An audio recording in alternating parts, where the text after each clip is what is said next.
ഹെബ്രായർക്കുള്ള ലേഖനം അധ്യായം 10. എന്നേക്കുമുള്ള ഏകബലി. നിയമം വരാനിരിക്കുന്ന നന്മകളുടെ നിഴൽ മാത്രമാണ്, അവയുടെ തനിരൂപമല്ല.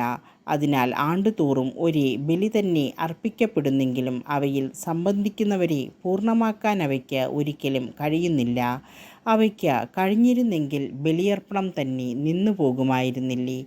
ആരാധകർ ഒരിക്കൽ ശുദ്ധീകരിക്കപ്പെട്ടിരുന്നെങ്കിൽ പിന്നെ പാപത്തെക്കുറിച്ച് യാതൊരു അവബോധവും അവർക്കുണ്ടാകുമായിരുന്നില്ല. എന്നാൽ ഈ ബലികൾ മൂലം അവർ ആണ്ടുതോറും തങ്ങളുടെ പാപങ്ങൾ ഓർക്കുന്നു. കാരണം കാളകളുടെയും കോലാടുകളുടെയും രക്തത്തിന് പാപങ്ങൾ നീക്കിക്കളയാൻ സാധിക്കുകയില്ല. ഇതിനാൽ അവൻ ലോകത്തിലേക്ക് പ്രവേശിച്ചപ്പോൾ ഇങ്ങനെ അരുളിച്ചെയ്തു: ബലികളും കാഴ്ചകളും അവിടുന്ന് ആഗ്രഹിച്ചില്ല, എന്നാൽ അവിടുന്ന് എനിക്കൊരു ശരീരം സജ്ജമാക്കിയിരിക്കുന്നു. ദഹനബലികളിലും പാപപരിഹാര ബലികളിലും അവിടുന്ന് സംപ്രീതനായില്ല.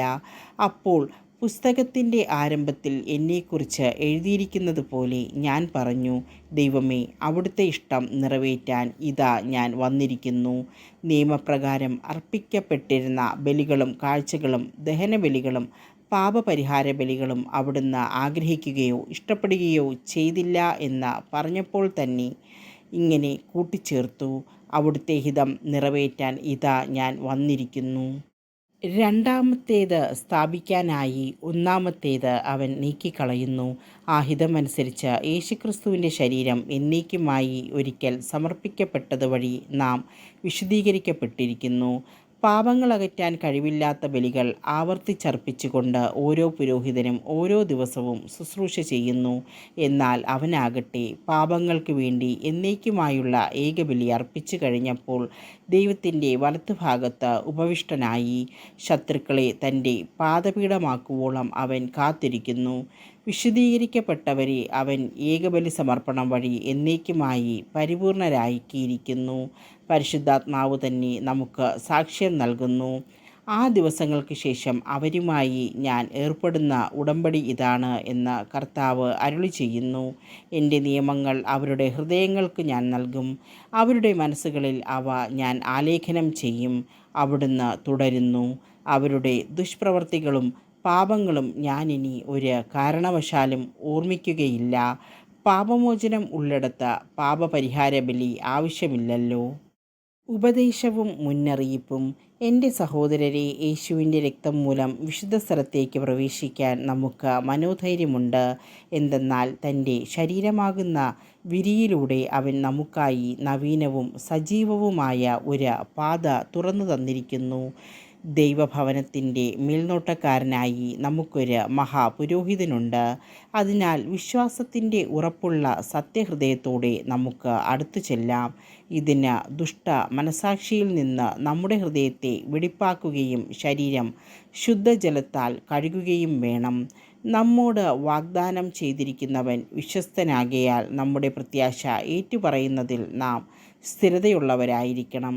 സ്നേഹത്തോടെ ജീവിക്കുന്നതിനും നല്ല കാര്യങ്ങൾ ചെയ്യുന്നതിനും പരസ്പരം പ്രോത്സാഹിപ്പിക്കാൻ എങ്ങനെ കഴിയുമെന്ന് നമുക്ക് പര്യാലോചിക്കാം. ചിലർ സാധാരണമായി ചെയ്യാറുള്ളതുപോലെ നമ്മുടെ സഭായോഗങ്ങൾ നാം ഉപേക്ഷിക്കരുത്. മാത്രമല്ല, ആ ദിനം അടുത്തു വരുന്നത് കാണുമ്പോൾ നിങ്ങൾ പരസ്പരം കൂടുതൽ പ്രോത്സാഹിപ്പിക്കുകയും വേണം. സത്യത്തെ സംബന്ധിച്ച് പൂർണ്ണമായ അറിവ് ലഭിച്ചതിന് ശേഷം മനഃപൂർവ്വം നാം പാപം ചെയ്യുന്നുവെങ്കിൽ പാപങ്ങൾക്ക് വേണ്ടി അർപ്പിക്കപ്പെടാൻ പിന്നൊരു ബലി അവശേഷിക്കുന്നില്ല. മറിച്ച് ഭയങ്കരമായ ന്യായവിധിയുടെ സംഭീതമായ കാത്തിരിപ്പും ശത്രുക്കളെ വിഴുങ്ങിക്കളയുന്ന അഗ്നിയുടെ ക്രോധവും മാത്രമേ ഉണ്ടായിരിക്കൂ. മോശയുടെ നിയമം ലംഘിക്കുന്ന മനുഷ്യൻ കരുണ ലഭിക്കാതെ 2-3 സാക്ഷികളുടെ സാന്നിധ്യത്തിൽ മരിക്കുന്നു. ദൈവപുത്രനെ പുച്ഛിച്ചു തള്ളുകയും തന്നെ ശുദ്ധീകരിച്ച പുതിയ ഉടമ്പടിയുടെ രക്തത്തെ അശുദ്ധമാക്കുകയും കൃപയുടെ ആത്മാവിനെ അവമാനിക്കുകയും ചെയ്തവന് ലഭിക്കുന്ന ശിക്ഷ എത്ര കഠോരമായിരിക്കുമെന്നാണ് നിങ്ങൾ വിചാരിക്കുന്നത്? പ്രതികാരം എൻ്റേതാണ്, ഞാൻ പകരം വീട്ടും എന്നും കർത്താവ് തൻ്റെ ജനത്തെ വിധിക്കും എന്നും പറഞ്ഞവനെ നാം അറിയുന്നു. ജീവിക്കുന്ന ദൈവത്തിൻ്റെ കയ്യിൽ ചെന്ന് വീഴുക വളരെ ഭയാനകമാണ്. നിങ്ങൾ പ്രബുദ്ധരാക്കപ്പെട്ടതിന് ശേഷം കഷ്ടപ്പാടുകളോട് കഠിനമായി പൊരുതി നിന്ന ആ കഴിഞ്ഞ കാലങ്ങൾ ഓർക്കുവിൻ.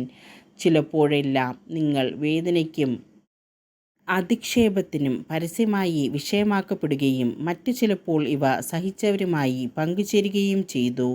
തടങ്കലിലായിരുന്നപ്പോൾ നിങ്ങൾ വേദനകൾ പങ്കിട്ടു. ധനത്തിൻ്റെ അപഹരണം സന്തോഷത്തോടെ നിങ്ങൾ സഹിച്ചു. എന്തെന്നാൽ കൂടുതൽ ഉത്കൃഷ്ടവും ശാശ്വതവുമായ ധനം നിങ്ങൾക്കുണ്ടെന്ന് നിങ്ങൾ അറിഞ്ഞിരുന്നു. നിങ്ങളുടെ ആത്മധൈര്യം നിങ്ങൾ നശിപ്പിച്ചു കളയരുത്. അതിന് വലിയ പ്രതിഫലം ലഭിക്കാനിരിക്കുന്നു. ദൈവത്തിൻ്റെ ഇഷ്ടം നിറവേറ്റി അവിടുത്തെ വാഗ്ദാനം പ്രാപിക്കാൻ നിങ്ങൾക്ക് സഹനശക്തി ആവശ്യമായിരിക്കുന്നു. ഇനി വളരെ കുറച്ച് സമയമേയുള്ളൂ. വരാനിരിക്കുന്നവൻ വരിക തന്നെ ചെയ്യും. അവൻ താമസിക്കുകയില്ല. എൻ്റെ നീതിമാൻ വിശ്വാസം മൂലം ജീവിക്കും. അവൻ പിന്മാറുന്നെങ്കിൽ എൻ്റെ ആത്മാവ് അവനിൽ പ്രസാദിക്കുകയില്ല. പിന്മാറി നശിപ്പിക്കപ്പെടുന്നവരുടെ കൂട്ടത്തിലല്ല, വിശ്വസിച്ച് ആത്മരക്ഷ പ്രാപിക്കുന്നവരുടെ കൂട്ടത്തിലാണ് നാം.